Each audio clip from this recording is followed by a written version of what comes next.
ભગવાન સ્વામિનારાયણ કહે છે કે મારો આશ્રિત ક્યારેય ખોટું કરે નહીં. ભગવાનને પોતાના ગળા સુધી વિશ્વાસ છે કે મારો ભગત ક્યારેય ખોટું કરે નહીં, અને ખોટું કરે એ મારો ભગત હોય નહીં.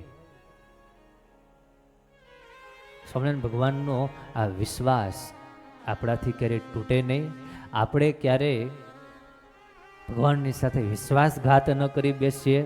ભગવાનને આપણી પાસે ઘણી બધી સારા પવિત્ર દિવ્ય જીવનની અપેક્ષા છે, એમાં આપણે ખરા ઉતરીએ, એમાં ક્યારેય પાછા ન પડીએ. હરિભક્તો, આપણે એક બહુ સારી મોટી સેવા છે, આપણે એક બહુ સારી સેવા છે. પવિત્ર જીવનમાંથી ક્યારેય પાછા ન પડતા.